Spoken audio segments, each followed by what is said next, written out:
I knew this would happen. I'm telling man. Good man. Lorenzo. Ed. Yeah, I've come to know Ed not only as a gifted philosopher, whose powers of phenomenological description are virtually unrivaled. And we saw that Eva Kate was speaking fluent phenomenology today, in part as a result of Ed's writing. But not only as a philosopher to be esteemed, but also as a close friend and confidant, with whom I've engaged in conversations, both personal and philosophical, over the past couple of decades, usually over drinks at a New York City jazz club. Over that time, what has continually struck me are both Ed's generosity and his preternatural equanimity, what the British will want to call sort of grace under pressure.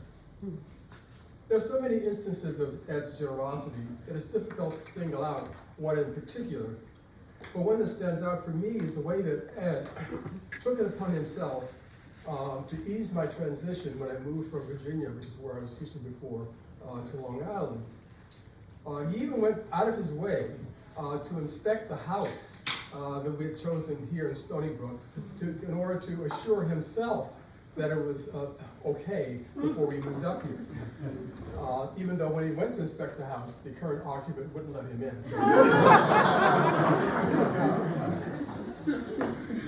Related, I think, to Ed's generosity is his well-known ironic inclination to find merit in seemingly opposed positions and to find the good in practically anywhere.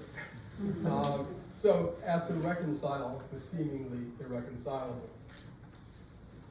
Regarding his equanimity, one instance in particular stands out.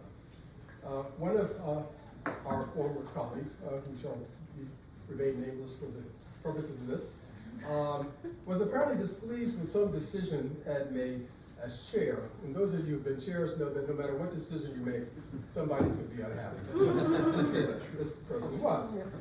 And so displeased was this person that he started loudly, publicly, and heatedly cursed Ed out in the halls of Harriman, calling Ed all kinds of MFs. To all of this barrage, Ed responded simply, I'll spoke in his beard. Ed's evenness of temper in such circumstances is matched, however, by the fervor and the indignation with which he responds when confronted with social wrongs. This, too, is part of Ed. It's perhaps a happy coincidence that Ed focused on the phenomena of empathy and awe in the talk that he gave last week at the Humanities Institute, given the natural affinity between empathy and generosity, and of course, we would see it in this way, what is to me the awe-inspiring nature of this almost Buddha-like self-possession. So I wish Ed Godspeed, as he moves into the next phase of his thinking, painting, and social activism. To Ed.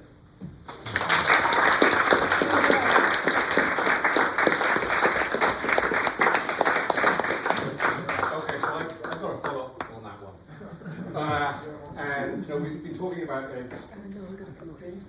generosity, and one of the greatest things about his generosity is when he paraphrases something you've said in a talk. And you're like, I said that? Really? You should just write my talks, it'd be much easier. But there's something else, and maybe this has to do with your psychoanalytic background, both in theory and in practice. And it's certainly got to do with a certain form of discourse that you excel in, and that is being a punching bag. So, there was a long time, it's therapeutic. So what happens at some faculty meetings while Ed was chair is that people would come in, they'd shout at Ed, he would go, yes, yes, and they'd feel better, and we'd all walk out as a unified department. Well, it happened, so again, the screaming in the hallway was far from the only time. And, but it was actually a therapeutic way of keeping the department as unified, right? And so I was in a GPC meeting, and there had been some clusterfuck. I think we'd forgotten to schedule any of the graduate classes. It was so bad by the university, which looked like we weren't going to have a graduate program at all. Of course, you know, we found a way to fix it. Yeah. But at the moment, you know, we're all like, and we're looking around for somebody to blame.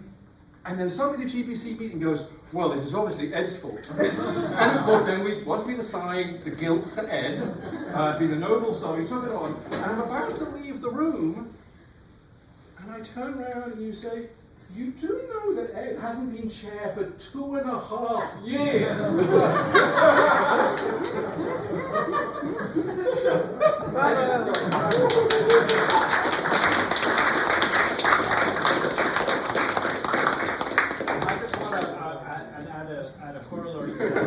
I told the stories about what it's like to be grad director under Ed at the beginning, but to add on to what Tim said, you know, when I was grad director, I would make these terrible mistakes, and you know what? Ed would take the blame. Ed would take the credit. Not only that, but then some wonderful things would happen to the program that Ed had done, and he said, well, Bob, it was all Bob's idea.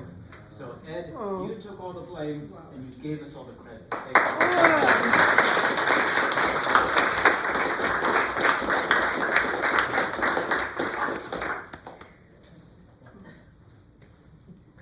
Brian's just getting his back. I'd like to add a personal note.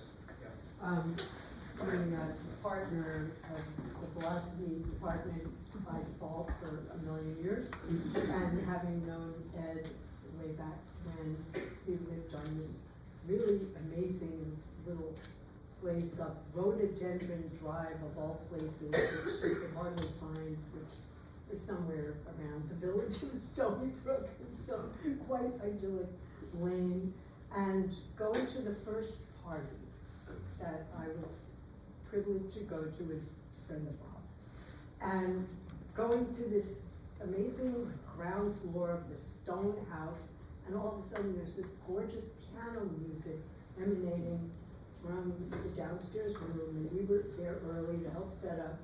And I thought, oh wow, that's like one of my favorite pianists. And it was Ed. And I was like, whoa, this too? And there's like some little watercolors on the wall. And it was like, oh really? And I was like, really? So it's been a real privilege and pleasure over these years, and many dinners, and also many late night phone calls that I had to, this is when he's talkative, to department stuff at midnight. Well, so I want to thank you. It's been really a pleasure getting to know you, and so.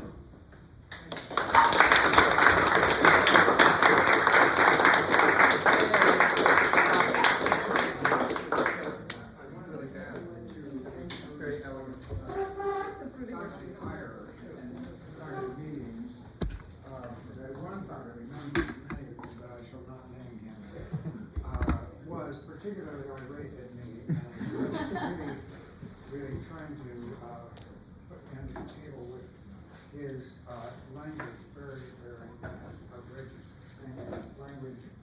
And so, coming from nowhere, I said, my colleague, why don't you take that anchor, roll it into a ball, and throw it out the window?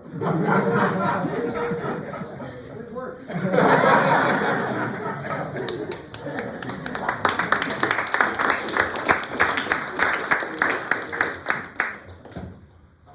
I don't really have anything like prepared remarks. I don't want to retread too much that's already been said. You've spoken of Ed's tremendous generosity of spirit, how he's the busiest guy I think most of us know, and yet when you're in his presence, you feel like you have his full attention. He's not rushed, and he is 100% there and present and on your wavelength, vibing with you. It's been mentioned how in seminar, you can maybe make a remark that's not the most insightful remark you've ever made.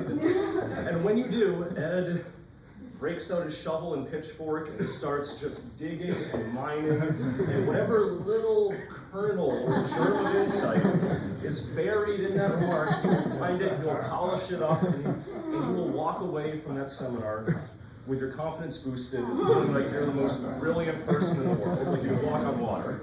But the point I want to just briefly stress is that Ed got me re-excited about language. He got me into a headspace where I thought that actually being self-conscious about the way you speak and speaking in a certain way is fun and cool. And just one anecdote to illustrate this. It was either Freud or Derrida, I can't remember, one of Ed's classic 6:30 to 9:30 seminars. I think we were doing, maybe it might have been a late double one because we had to miss one. So we brought in some wine, and we were all passing the wine around. We offered, this is the beginning of the seminar, we offered Ed some, and his response was, no, not yet. I will take sober thought as far as it can go, when it can go no further. I shall use the wine.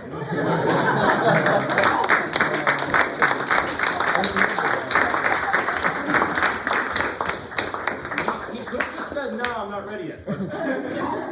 He articulated it in the most beautiful way, and it made me reconsider the possibilities of language. So thank you, Ed. I'll say one thing as a grateful graduate student. I've been trying to think about how to describe this generosity that's coming up. And Ed has been extraordinarily generous to me in my long life. And the metaphor that I've carried around over the years has been, he's kind of like the wind in my sails. They have been for many, many years. But having said that, every once in a while the wind would, switch a little and it would demand something of me. And I remember that most particularly with regard to the first time I gave a paper at an academic conference. Ed helped, he got me the venue, and he was in the session, and he kept saying, Tom, you really gotta shorten it up and make it, because communication is what you're doing here. And I didn't believe it, we're all, remember being young graduate students and your ideas are so subtle and more and more. And so I said, I got it down to 40 pages. And he sat there so patiently as I threw the pages over. And only later did he say, Tom, that's the lesson learned.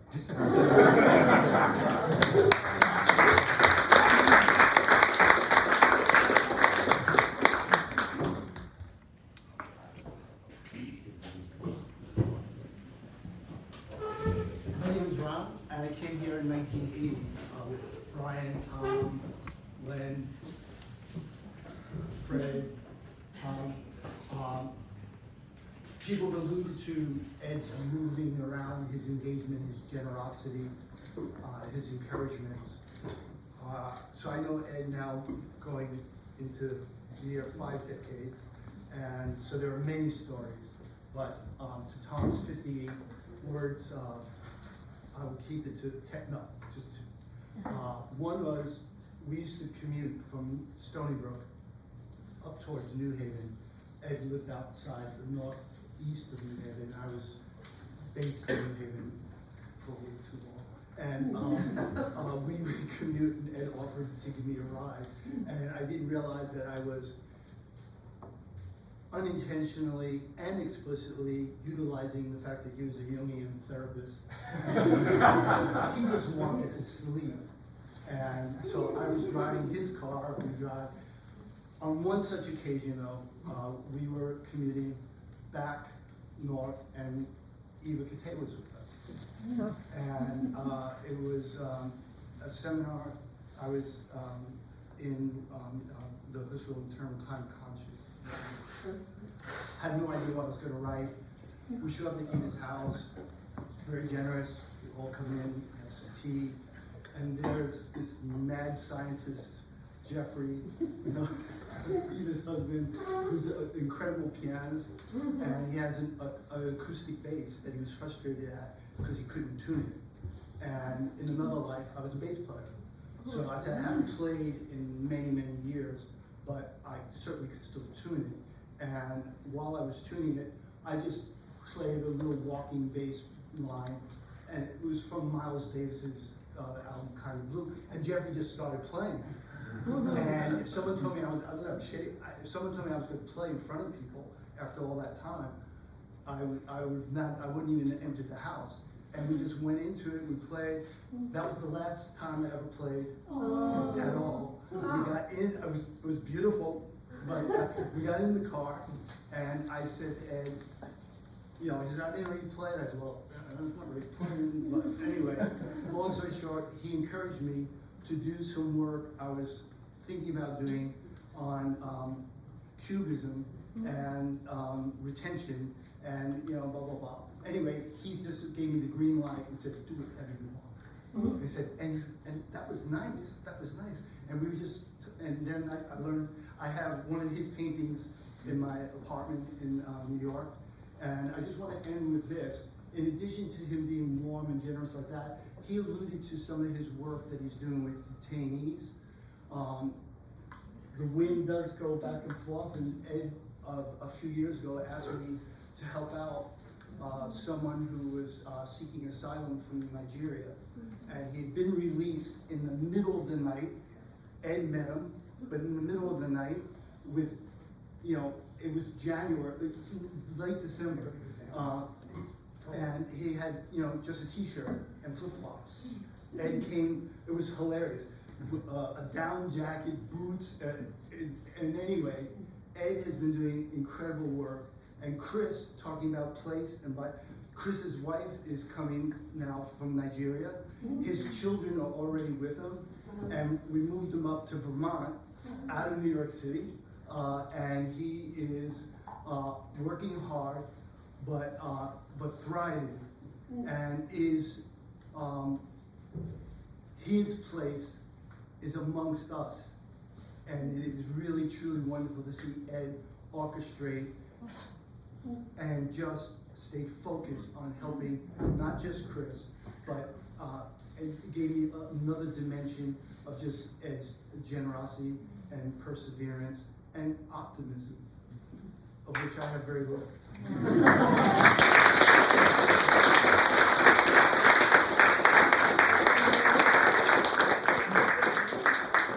I only came back to you when you were talking. I think Jeffrey is an interesting guy.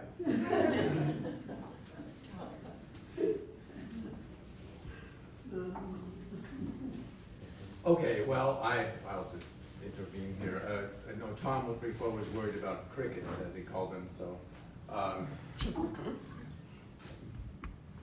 I just want to tell one. Well, there's so many stories. I'm sure, I don't know why everybody else, but there's so many stories everyone has from Ed. They're like these, usually, a lot of them I know are stories, like the first experience, so I'm just going to relate this first. I was in Chicago, first year graduate student, and I went to this thing. I heard this conference, there was a conference up at Northwestern, and it turned out to be SPEP. As a matter of fact, I met Tom. I didn't know Tom. I didn't know what Stony Brook was. I know I met Tom up there, and Ed gave a talk on keynote, I think on depth, on Merleau-Ponty, and I wanted to talk to him about this topic. And I had attended a Heidegger circle thing before, and the Heidegger circle was literally a circle, like 3 rings, 4 rings back. So of course, nobody even, flinched. It wasn't anything. So there was this. Ed was here. This is a Perry story. There was like a circle of people, or a semicircle of people surrounding him. And I kind of approached inside to listen to what was going on and hope, maybe in a half an hour I can, ask him a question. And I mean, I was literally out of the corner of his eye. And Ed, he was standing like this. Ed steps back and moves, makes his gesture toward me, moves me into the circle, stops the conversation. He doesn't know me, and says, this is what we're talking about. And then seamlessly continue the discussion to integrate. I mean, and he's always, I know everybody has these experiences with Ed, but that was one of my experience of Ed, and he continues to be like that and an inspiration. Okay, that's part one. I wish, this is a different moment of levity. I wish you would tell this story. I might get it wrong, but I have to say, I was just thinking of it. When you're talking about going to Connecticut and so on, Ed would drive, when we were here, Ed would drive to Connecticut and back. And he told us this story. I think he was pulled over by a police car one evening. and I think maybe the light was on in this car, like this. And the officer said, you have the light on. I don't even know what he said. He was reading. He was reading. He was reading. And the officer said something like, what are you doing? He goes, well, I was reading. He goes, you shouldn't really be doing that. But Ed says, but it was Derrida.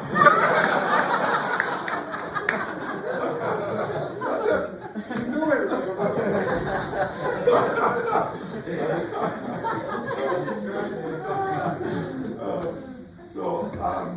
okay, so Ed has, in terms of his generosity, a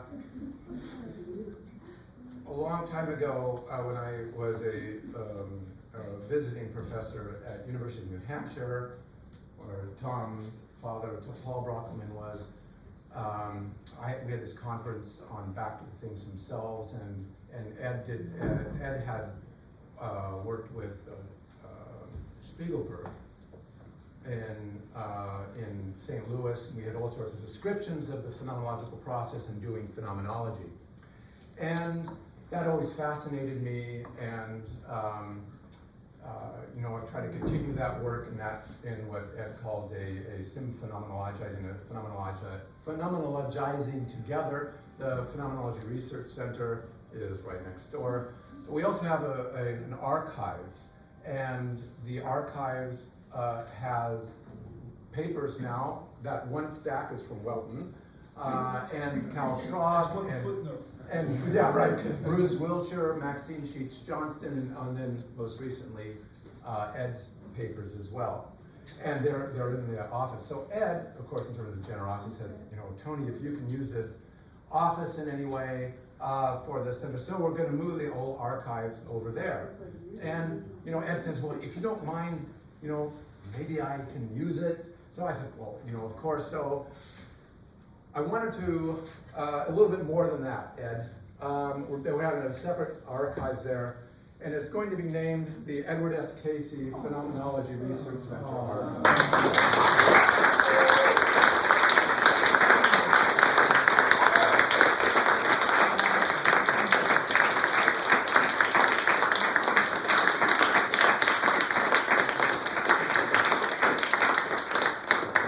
And you're welcome anytime.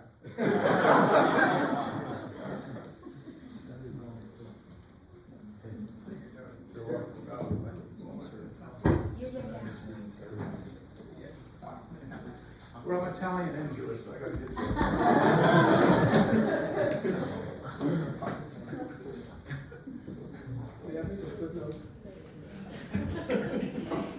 Go for it. You can do seconds if you want. Yeah. Our unique ability to find the good anywhere. I don't know, gosh, it must have been 25 years ago. My son, I was in New Haven in the summer. My son was there with me. He was about 5 years old at the time. And my son and I met Ed for dinner. It was the old Heidelberg, which is no longer there. And I don't know what Ed had, I don't remember what I had, but my son had spaghetti with kind of marinara sauce on it. And my son ate half of it. And then he just started playing with his food. I was completely mortified. My son, before Professor Casey was playing with his food. And when we left, Ed turned to me and said, your son is really creative.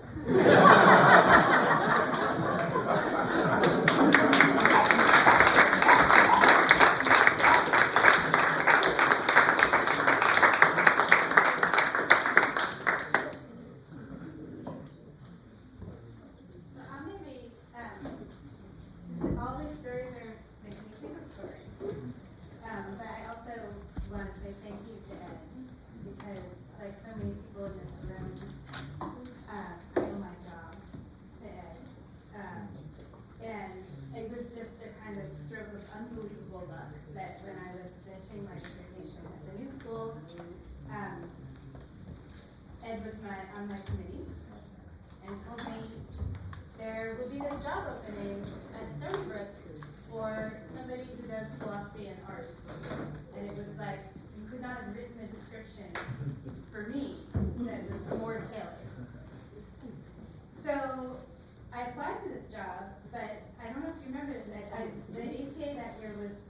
Washington DC.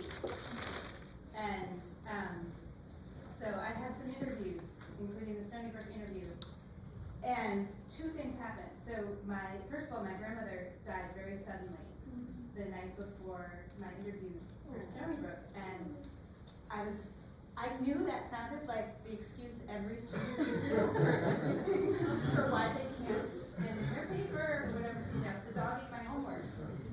But I found Ed at the Smoker, as it was then, actually. And I was so distraught. And Ed, you were like, it will be fine. You were like, it's fine, and you should do this interview, and you should just stay here and do this interview, and it will be fine. You were so calm, and you released me to not mingle and have my back on that. And that night, at about midnight, the hotel caught on fire. All of the philosophers went out into the street, and Lucius Outlaw was there in his black leather coat and his pajamas, and Martha Nussbaum was there in her pajamas. It was total chaos, and I saw Ed across this courtyard in the cold in her pajamas, and again, Ed was like, it's great. Your interview's going to be at 9 a.m. or whenever it was, it's going to be fine. And then we proceeded with the interview in a room that was sopping wet from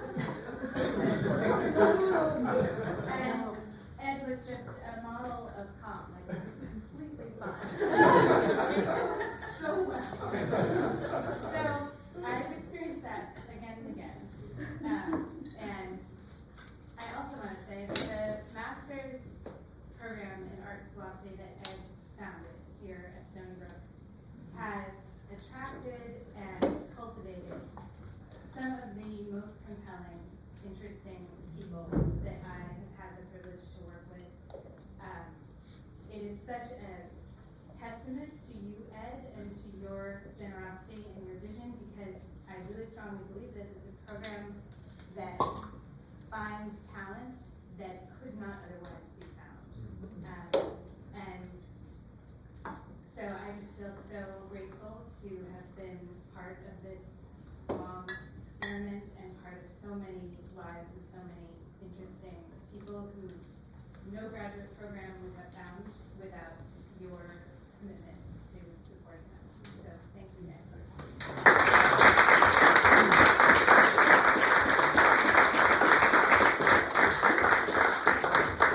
Megan speaks as the director of the program herself, I think 10 years almost. And those are the best years. We really flourished under your regime. No, seriously, you really did. And one of the things you did that was really quite remarkable was you held a kind of, was it a 20th year commemoration, or maybe 15 years? 15 maybe. So we invited a lot of alumni back, a really beautiful, moving ceremony. This is entirely your doing. To indicate that, we had some very impressive graduates, not only going on in philosophy, but into many fields, actually. And Megan managed to bring this whole array of talented people back together on that one occasion in this extraordinary space that you found somewhere in Manhattan. I don't know how that works. It's extraordinary. So Megan speaks as a very successful director herself, and I want to thank her for joining us and staying with us and being here tonight. So thank you.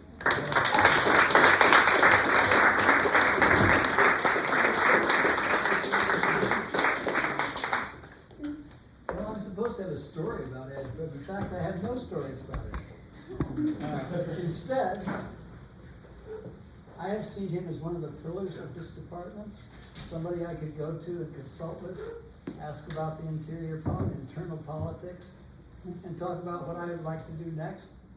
At every point, he supported me, he calmed me down, and actually suggested, he didn't say this out loud, that there was a way I could be rational about all of this after all. And so I just wanted to say publicly how much I appreciate him and how grateful I am to him for all he's done for the whole of us, but particularly for me, in ways that he didn't even realize, I'm sure. So thank you, Ed.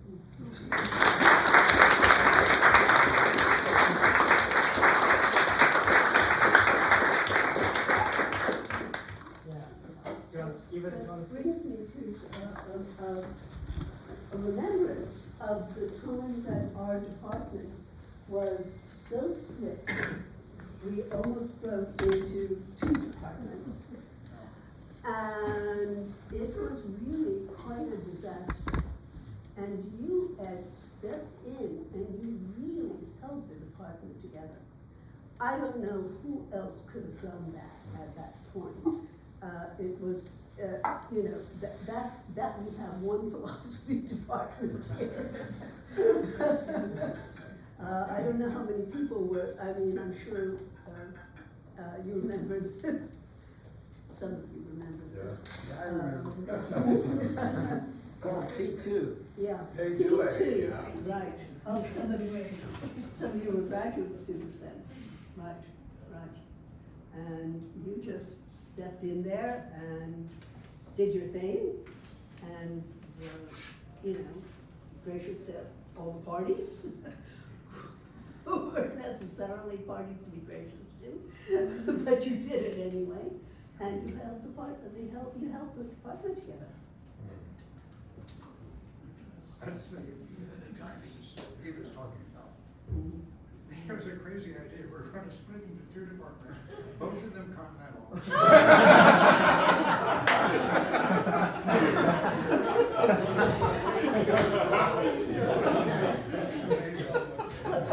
I'm sure people didn't realize that the conflicts weren't between the analytic part of the department and the continental. There was 2 parts of the continental. Oh, I'm remembering this now. God bless his soul. Well, I've been sitting here racking my brain thinking of what story to tell. I love Ed very much, very close to me. And there's so many to choose from, but I think one of our first interactions is the one that really stands out for me. It was in 2015, I was looking around shopping for what graduate department to select. I was I had a few options. I wasn't sure if I wanted to go into philosophy or some other things, and I decided I wanted to do philosophy, but I'm really a planner. I had everything out, I had all these questions, and I was ready to go. I visited a few other schools, and I was thinking, what have I done? This does not look fun. This is scary. I'm very unsure about everything. Came to Stony Brook. Ed hosted a dinner at, what's the Indian restaurant nearby? Curry Club, yeah, Curry Club. And I went up and I had this big list I wanted to talk through, and Ed said, oh, why don't we meet for coffee tomorrow at, I think it was like 5 p.m. in the city for coffee. And I said, sure. I went out, and I remember there was a very long line coming out of the coffee shop, so I won't forget, we were walking up together, and you just sort of looked for a second and said, let's circumperambulate. so we ended up circumperambulating while I took out this notebook of questions thinking about what to start asking you, and then you just said, so you like jazz, right? And then we started talking about jazz, and oh, you're from Denver, right? We started talking about Colorado. And by the end of the conversation, I realized none of these questions matter, because I just want to be with him. I just want to have conversations like this. So the next day, I signed my Stony Brook letter, and here I am.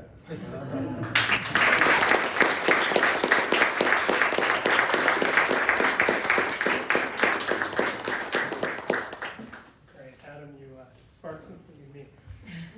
So I have a quick recruitment week story. So when I was recruited in 2018, that was the week that there was a memorial for David Allison, and Alex was there, we were there.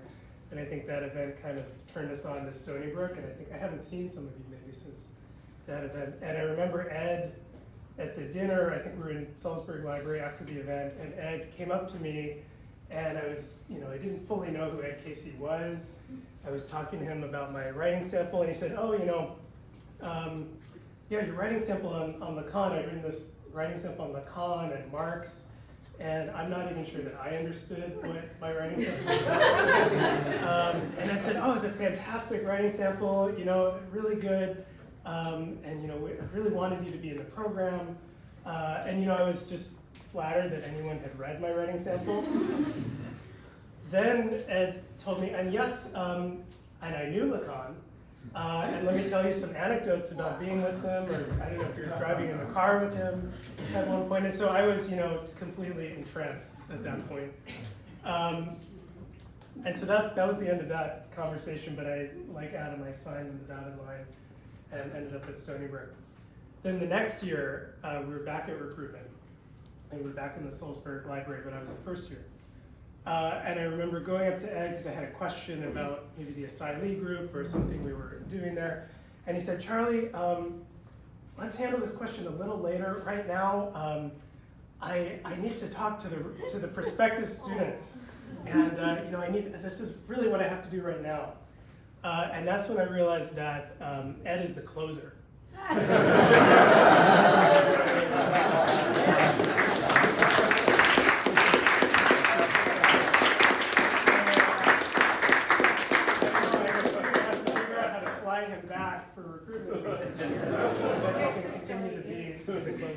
Thank you, Ed.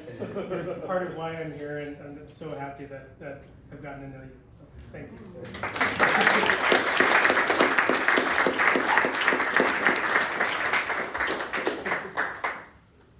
Hey, so I started out here at Stony Brook as an undergrad in like 2008, but I really started hanging out with Ed in about 2009 or 10, right around the time that Jennifer and I started dating. And since then, I've gone into the master's program, and we've had a number of children over those years.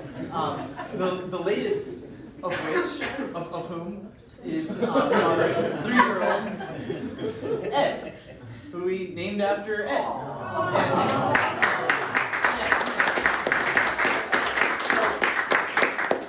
That's like one of the token things that I can give you, show you that I could say how important Ed is to me in my life and in my family's life, in Jennifer's life. I know, Ed was our advisor when I did my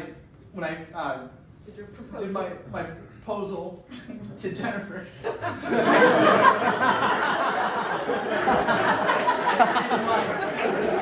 Actually, I did consult him about rings.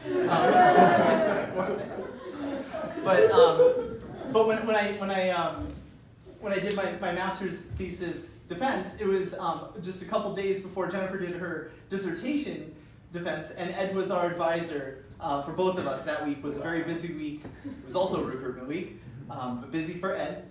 And so anyway, I mean, and I joined Jennifer, who would drive Ed around here when he was in Long Island, drove him especially to Peter's house. Now, Jennifer already said all these things, so I was like, what can I possibly contribute? I know there's a lot, though.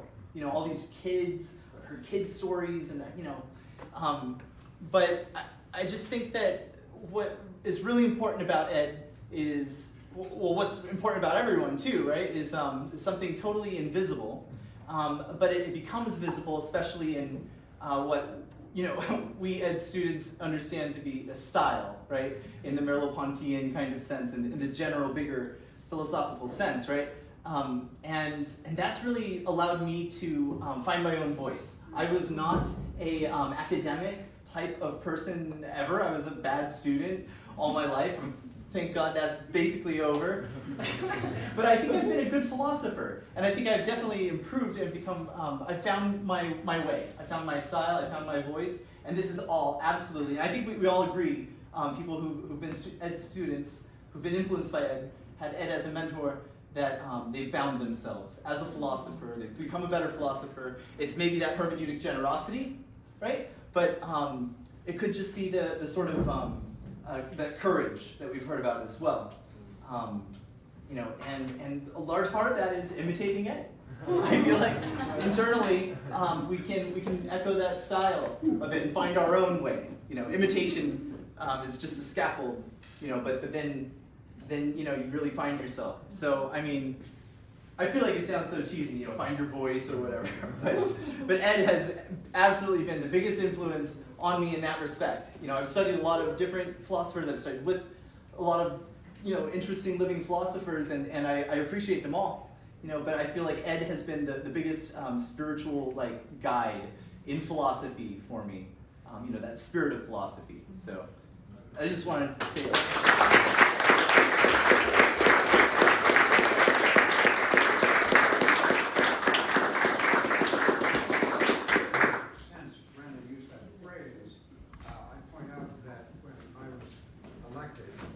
President of the APA, the Eastern APA, by one vote, but it was so close they actually had the guy lost. Call for a recount, but nevertheless, I was still one vote ahead, and so I was in that office. And then I chose for my topic, my address, and it even surprised me, because I really hadn't really worked on this before. I worked with Ron Scott on the question of voice, but Ron had been writing terrific dissertation now published. And so I thought for this occasion I would give a talk on finding your own voice. And I continue to believe that is the task. And for some it comes easily, others it takes a long time. But eventually you have to find your own voice. And I was glad to say something about it. I think people were a little bit surprised. It's a little bit therapeutic, practical, for an address that's supposed to be high-flying. But I was glad that I did that because it seemed to me that this is, when you're young in the field, that becomes the issue, how to find your own voice. So that was, I pick up on your mention of that phrase. That's what I did. I think it was 2010 or something. It seems like it was 2011, whatever that was. Right. Ancient history, but nevertheless, the choice of the topic, not what I said about the topic. I can't remember what I said about the topic, but at least good. Well, as Winnicott would say, good enough.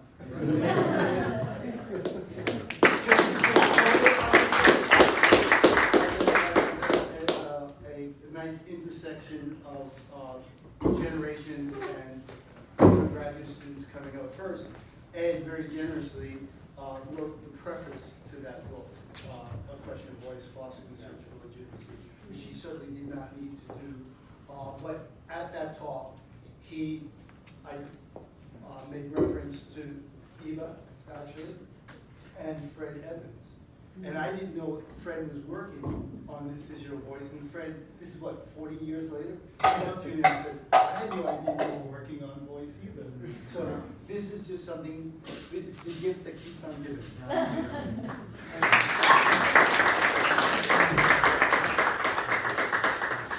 Yeah, I should have spoken just after Lee. Lee said you've known Ed for a long time, didn't have any story to tell. And I know Ed for a long time. I don't have a story to tell either. I tried a few on my partner, and she just looked at me. I don't have testimonials, although most of them have been made in one way or the other. You've made a number of them that I also wanted to make as well. And it has to do with Ed's generosity. Now, right now, generosity and Ed are almost a tautological statement. But in my case, I could run it through my whole career. Ed stood by me and helped me get, including prefaces and not on works, just stood by me all the way. And he did that for all the students, for all of them. But the thing I was thinking of when I had Ed as my dissertation director, I wasn't really in a mood to be told what to do. I wanted to know how to do it better. And that was perfect, because that's all that's what he had in his generosity. He gave me so much advice on what I wanted to do.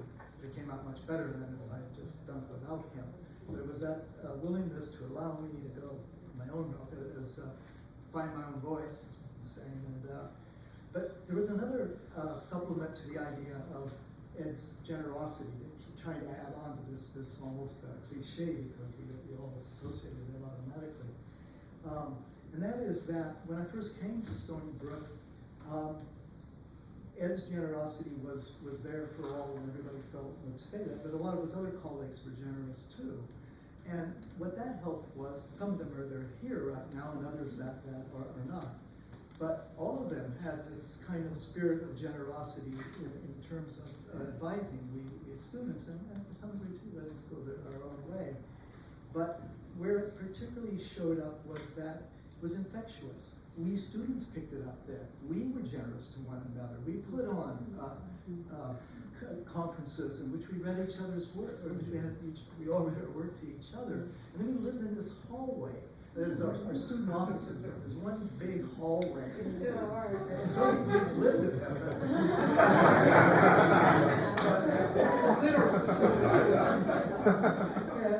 But we did on that hallway, because we were all together as architecture as destiny. Well, we would all talk to each other about the work we were doing. We informed one another. So that generosity just spread all over the place. And I thank you very much for that. So I'll just stick with my student years. I could go through all the other ones leading up right to now where you've helped me out. But I'll just give that much credit.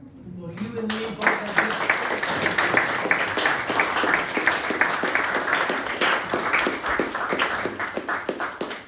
It's interesting you mentioned voice, because that sort of explains Ed's love for jazz, because jazz is all about finding your own voice. I just want to mention again. I told the story about sleeping in with Stephanie late at night after talking with Ed, but I wanted to mention the first time that I saw Ed was at the 25th anniversary of SPEP, when you also were president, right? And you gave a talk on this was in Chicago. It was on Halloween, and for some reason there was a party for the SPEP philosophers and a Halloween party. They were close together, and people from one would walk into the other accidentally. People dressed as giraffes would come into the philosophy meeting. The philosophers would go in the Halloween party, and it was interesting to see how long it took to find out that you were in the wrong room. That was I remember. But then I didn't meet Ed in person until the next summer when I went to Perugia, and it was really interesting because they said that the famous Professor Casey was going to come late that evening, too late to stay up for. So I didn't stay up, but I got food poisoning that night, and it was horrible. I was throwing up all night. I didn't sleep at all. So I got up. So the next morning I went down to breakfast, and I was starving. But I felt terrible, and my hair. I guess I had hair then. That was before I became chair. So I walk in, and there's only one seat left in the entire room, and it's right next to Ed Casey. So I walk over and I see this, and I turn around and go back. No, I can't in this state. And the woman who ran the place then, I've forgotten her name, grabbed me. It was maybe it was Pina. She said, "Bob, you have to take a seat. Let me introduce you to Professor Casey." And that was the last thing I wanted, because I felt really terrible. But she brought me over, sat me down, right next to Ed, and we had a great conversation. Again, Ed's generosity. Somehow he managed to milk philosophy out of me, even though I felt really terrible. So thank you very much.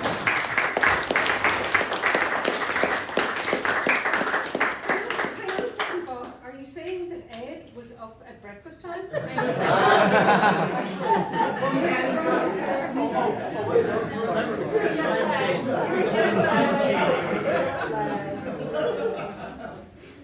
as a spouse of a member of the faculty, I'm a spouse of Harvey. I kind of came into the philosophy community here at Stony Brook as a kind of on the periphery, sort of showing up at the parties in the line, But yeah, I just always felt encouraged and comfortable and welcomed by just your you're just speaking with you, and I really appreciate that. And also when you allowed me to because I like talking to philosophers, and you welcomed me into your Derrida class, and I sat in. It was during that class that actually, well, that's when I met Harvey in the hallway, which led us to our marriage. So, yeah, but yeah, I just always really, really enjoyed spending time with you. So, yeah. Thank you.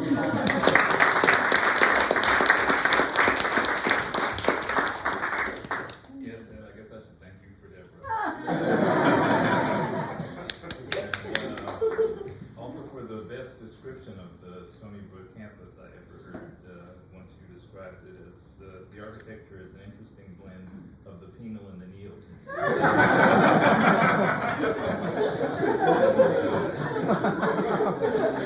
remembered that, and I told it to you again once, and we said, I said? You did. And yes, so thank you for Deborah, thank you for a good description of Stony Brook, and for encouraging me in my days after I was at the University of Texas, and things didn't go well for me there at Easton Park, because I didn't get along all that well with the chair of the department there. And so you gave me a lot of encouragement. I myself was a late night worker at the time, and so we had several late night phone conversations in which you encouraged me to apply up here for the job. And you know, when I got here, you know, go hear jazz every so often, and you know, it made me feel very much at home. And you know, I'm another beneficiary of the legendary Ed generosity. So, thank you. Thank you also to Eva, my mentor, when I was coming up for tenure. Without her, you know, sine qua non, without her not. So thank you very much.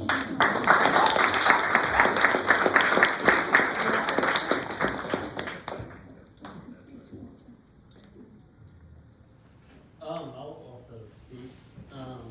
As a graduate student, I'm kind of trying to bring my head and think of what memories I have of it, and of course, like Charlie, my mind immediately goes back to the first moments I met Ed, which during my own recruitment week that same year as Charlie's, there was held the memorial to David Allison. And again, I had worked with, as an undergraduate, my senior thesis advisor was a graduate of the doctoral program here. I had worked with Ed closely, and so I already had the sense of the status of Ed. And the moment I first saw him, of course, my heart sank, and I was like, oh my God, this monumental figure just in my presence. But Ed hosted, or kind of curated sort of the memorial service. And when I think back to that, I'm as we all are, very intrigued and very enticed by Ed's work on edges. But that sort of anchor memory I have of it is at the edges of his eyes, it was brimming with tears and humanity. As you spoke, and as many of you who are here now spoke in memory to David Allison. And I remember what first seemed to me like this monumental sort of statue on this castle on the hill that was academic philosophy that I was now entering into, was immediately brought down to earth, brought down to just a community of people who Ed was in love with, as we all are with him.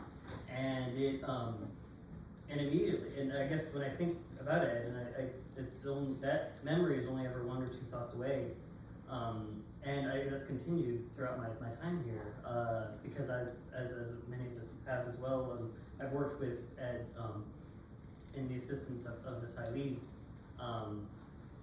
and I've had encounters because of Ed's enticement and because of Ed bringing me into these moments with other people that, again, remind me of that what we're doing here is all, if it's not rooted in just this lived encounter with other people, and what brings us the edge of our thought, then what are we doing? And that's something that as I continue to navigate outward, through the rest of my time in this department, as well as wherever I'm headed beyond, that thought's always going to anchor me, and it's been really rejuvenating and enlivening for me to be here tonight, seeing again the memories we're all sharing, and how that's brought again that light to the brim of your eyes again, the edges of your eyes again, and I really thank you for that, and thank you all for providing me that. So yeah.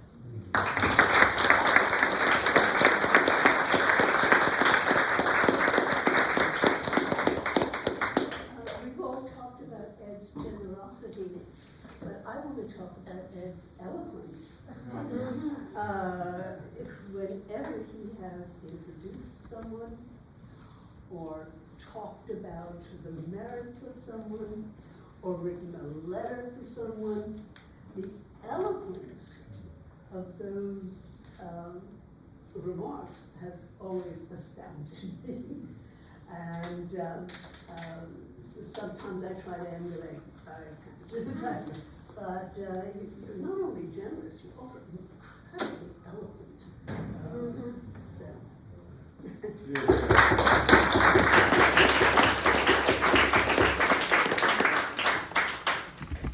I'm feeling a third theme coming on with the spirit, which I think is also part of the generosity, and the eloquence, and that's the poetry.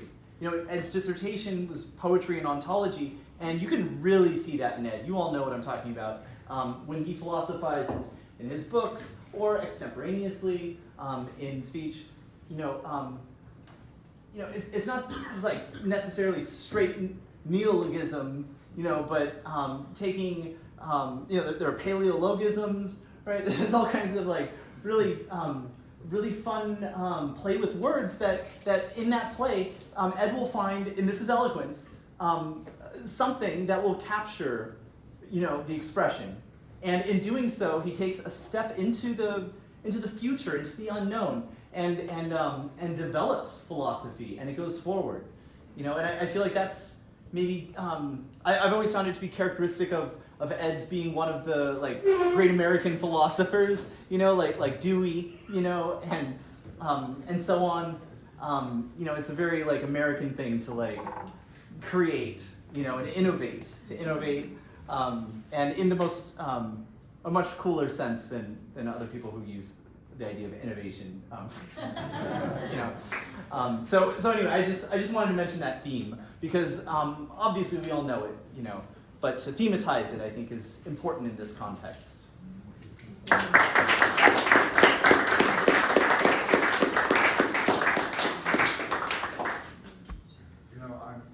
not only grateful, but I have a very strange sense. You all are talking about someone else.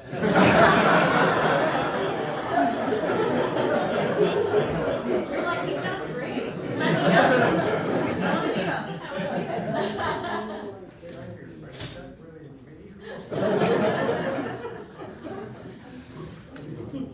Yes, it is. This is how we talk about you behind your back.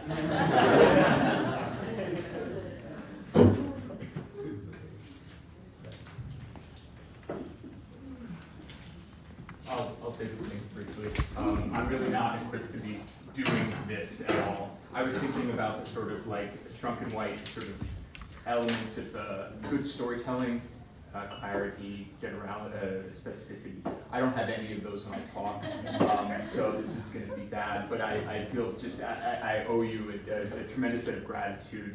As I sort of, I think Ed is probably one of the main reasons I got in. I'm here, so that's the sort of original debt of gratitude. And then all along in my time here, there have just been these moments when Ed has gone out of his way to do something sort of very specifically memorably kind, writing a letter of recommendation, agreeing to serve on my dissertation committee, being even though he was retiring, in the sort of specific interactions we have, being always consistently very, again with the hermeneutic generosity, very generous and tactful and gracious in the way that he gave feedback to my work in a way that I hope to sort of incorporate when I deal with students. It's I sort of imagine what I would be like if I were in Ed's position, had that sort of stature, and kind of, I think there are a number of ways of responding to finding oneself in a position where you have a certain stature and presence, where a lot of people want a piece of your attention, want to, the most obvious way is to sort of close up a bit and become more careful with how you become more kind of concerned about self-protection, right? And then then there's also, you can also become this kind of egotistical monster who kind of lords your power over everyone and becomes really kind of abusive and over your underlings and those with less stature. And then there's Ed's sort of approach, which is this hardest, and I really kind of marvel at you know, again, I use the same word, generosity. It's particularly impressive considering, again, just how when you have as much sort of stature in the field as Ed does, and everyone wants to become a lot of people want something from you to give of yourself so generously. I never feel in any of my interactions with you like I'm any sort of distancing. You're always so personable and again, as someone said, like fully present when you're engaging with me, and I'm more impressed with that because of the background of how many other people you do that with, it speaks to your character, obviously, and also the sort of inner abundance that you kind of have this magnanimity because you have much you have so this kind of fecundity, which is also evident in your writing. I was talking to Charlie about reading one of your essays on the glance, and just how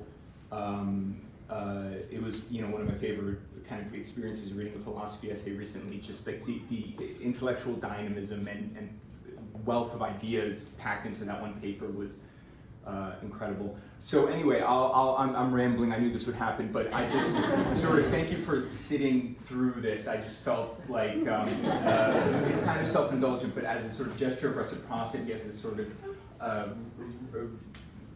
reflexes, sort of feel like in some even gestural way I'm returning or kind of disburdening myself with this debt of gratitude. I wanted to say something.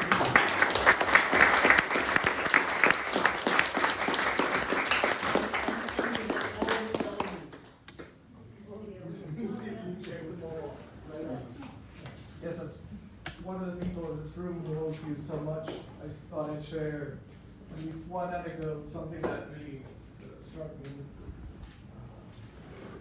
Last year, for my dissertation defense, I had a clear idea of what would happen.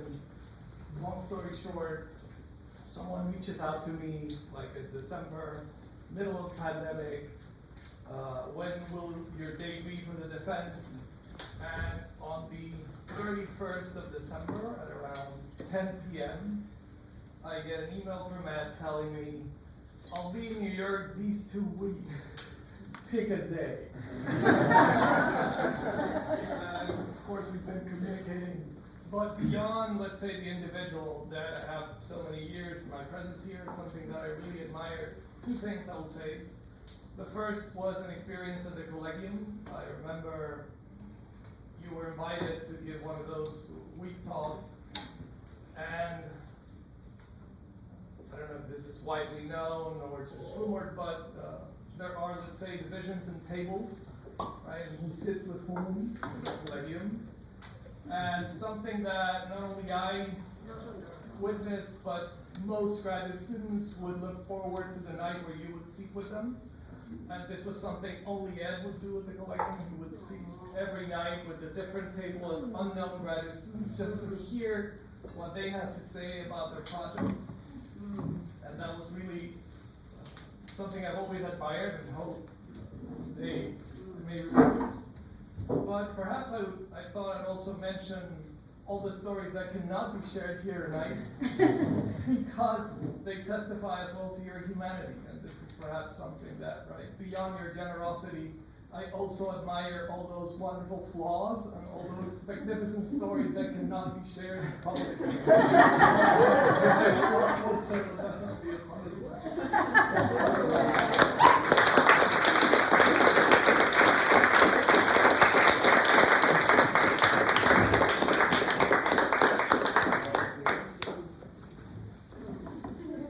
Can I I don't have any anecdotes, funny anecdotes. I'm kind of a late addition to the philosophy department, but I just wanted to acknowledge, the importance to my work, to my thinking of Casey. I was in departments of European languages and whatever in the past, not philosophy, but I used to go to SPED. And I remember listening to some of his papers in the 90s. I remember reading his work on imagination. And from this, imagination, phenomenology, imagination, I mean, it was through listening to you that then I went to Husserl, the ideas, And I was always kind of a freak in my own department, because instead of doing whatever you do in private studies, I would read Nietzsche, or, Hegel, stuff like that. I just wanted to acknowledge that when I finally put together whatever I had to say about the interpretation of the world, of life, and I needed someone who could sort of say that this is okay, I didn't know who to turn to.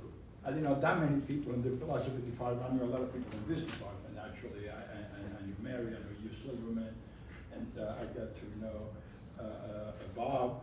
But I turned to Ed and I said, listen, would you do me a favor? I mean, all I need is a blurb, but it's like 475 pages. So I felt really, really bad. Like how do you ask someone who I was never a student, I was not in philosophy,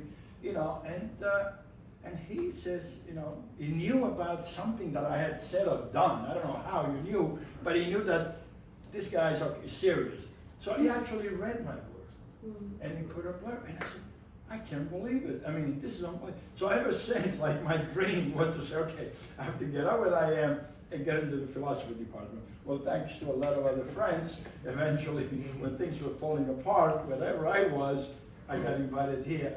But I want to say, besides that, as soon as I came to this department 6 years ago, you immediately invited me to be part of the Masters in Philosophy and the Arts, because he knew that I also write poetry, I do crazy stuff, I also used to paint. Maybe you'll inspire me to go back to it. So I was really grateful to you, and you were always there anytime I had a question, and everything that everyone said about you being focused on listening to what somebody's saying, like you're there. I mean, that is like unbelievable, and I really, really appreciated that, and I want to thank you for that, and I really think you're one of the great people I've ever met in my life.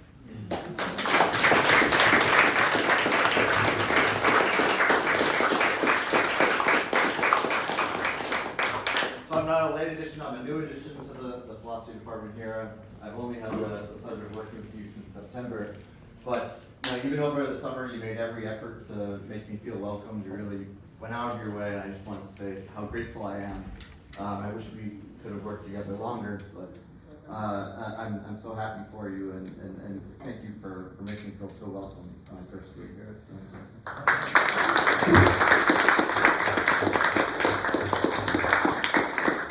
Folks, I know we could go on like this all evening. We really could, but I think we should give our separate talk, tell Ed separately about our stories from now on. Alyssa and Virginia just texted me. They said to give you their best. Virginia's it's Virginia's birthday party tonight. So unfortunately, How old is she? But in any case, Ed, you know how we all feel about you. As someone said earlier this evening, Ed, we all love you.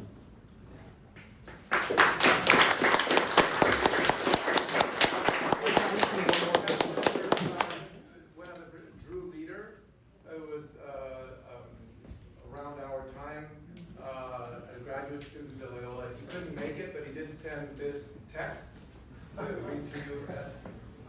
He goes, Ed, you have made an incredible difference in my life, and I'm sure that many other students you have so encouraged over the years of teaching. Without you, I would not have the wonderful career in philosophy I'm still enjoying some 38 years later. My debt is beyond words.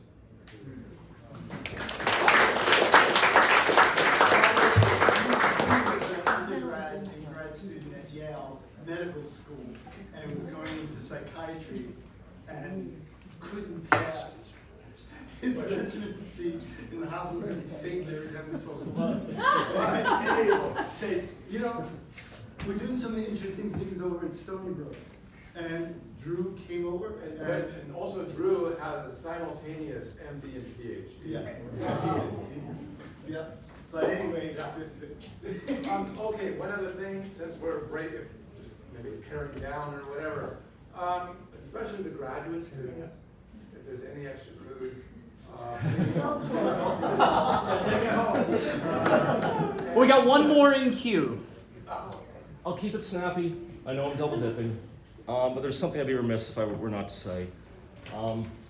My dirty secret has always been that the first philosophy course I ever took was in the Stony Brook PhD program. I came here not having read a page of Kant, and I had terrible, terrible imposter syndrome.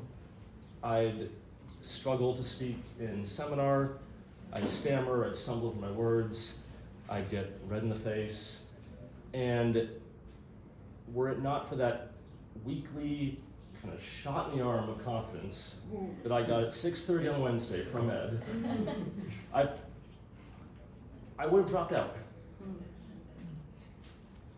But thanks to this kind of marvelous alchemy of affirmation and positivity from Ed, I somehow, You survived.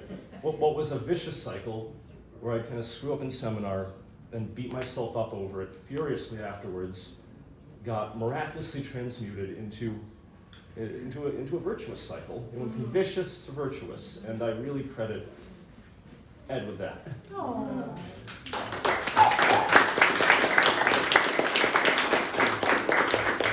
If it weren't for Ed, I probably would have dropped out, and my bank account might be more solvent right now, but I'd be much, much more boring. So. We love you, Ed. I love you. Thank you.